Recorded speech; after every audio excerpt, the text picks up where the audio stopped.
नमस्कार, तुम्हा सर्वांचं स्वागत आहे। आज मी तुम्हाला खूप सुंदर आणि अगदी 5 मिनिटात तयार होणारं असं पाउच दाखवणार आहे।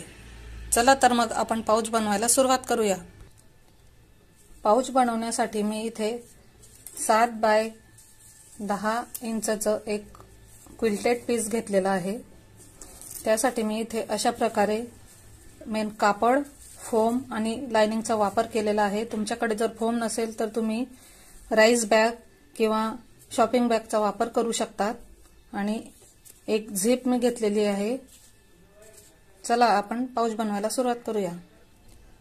सगळ्यात आधी आपण ही झिप हे क्विल्टेड पीसला दोघही साइडला जॉइन करून घेणार आहोत आणि त्यानंतर त्याला दाब शिलाई देऊन घेणार आहोत।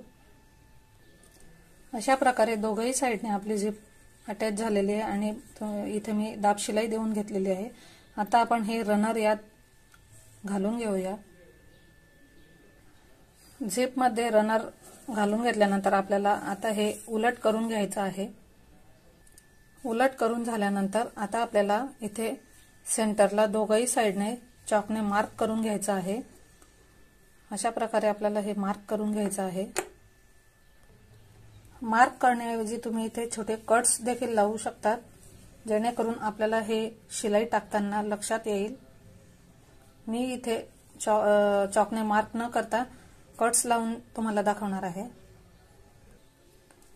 कट्स लावून झाल्यानंतर तुम्ही बघू शकता मी याला सेंटर मध्ये फोल्ड केलेला आहे। इथे आपण छोटा कट्स लावला आहे आणि इथे थोडं मार्क देखील करून घेतलंय मी तुम्हाला दिसण्यासाठी। आता यात हा जो सेंटर आपण घेतलेला आहे तो आणि हा झिपचा सेंटर असं बरोबर दोघं साइडने आपल्याला करून घ्यायचा आहे। आणि त्यानंतर इथं दोघही साइडला आपल्याला अशा प्रकारच्या पिना लावून घ्यायच्या आहेत, म्हणजे जेणेकरून आपला हा सेंटर थोडासाही सरकणार नाही। पिना लावून झाल्यानंतर आपल्याला इथे दोघही साइडला शिलाई टाकून घ्यायची आहे। दोघही साइडला शिलाई टाकल्यानंतर आता हा एक्स्ट्राचा पार्ट कट करून घेणार आहे मी आणि ह्या पिनाही आपल्याला काढून घ्यायच्या आहेत। आता आपल्याला अशा प्रकारे ह्या बाजूने देखील 1 इंच आणि असं ह्या बाजूने देखील 1-1 इंचावर मार्क करून असा चौकोन आखून घ्यायचा आहे आपल्याला। आता चारही बाजूंनी मी अशा प्रकारे 1-1 इंचवर मार्क करून चौकोन आखलेला आहे। आता आपल्याला हे चारही बाजूंनी कट करून घ्यायचं आहे। चारही बाजूंनी आपल्याला कट करून झाल्यानंतर आता आपल्याला इथे अशा प्रकारे पाइपिंग लावून घ्यायची आहे। दोघही साइडला मी लावून घेणार आहे।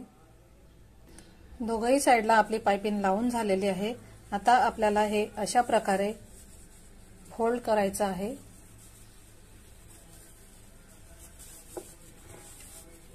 आणि त्यानंतर इथं आपल्याला शिलाई द्यायचं आहे। त्याचप्रमाणे चारही बाजूंनी मी अशा प्रकारे शिलाई देऊन त्यालाही पाइपिंग लावून घेणार आहे, जेणेकरून आपले धागे त्यातून निघणार नाहीत।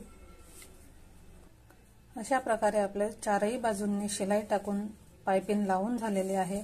आता आपण याला सरळ करून घेणार आहोत। इथे सेंटरला ही झिप उघडून आपण त्याला सरळ करणार आहोत। तुम्ही बघू शकता किती सुंदर असं आपलं पाउच तयार झालेलं आहे। अगदी कमी कापडात आणि कमी वेळात हे तयार झालेलं आहे। तुम्ही यामध्ये तुमचं कुठलंही छोटं मोठं सामान ठेवू शकता किंवा लहान मुलांना देखील तुम्ही हे देऊ शकता, त्यांना खूप आवडेल। नक्कीच तुम्ही अशा प्रकारचा पाउच बनवून बघा।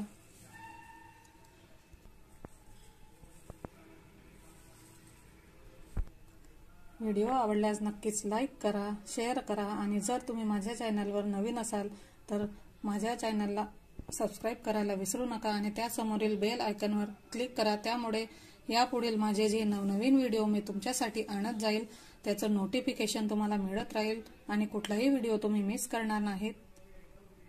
पूर्ण व्हिडिओ पाहिल्याबद्दल धन्यवाद।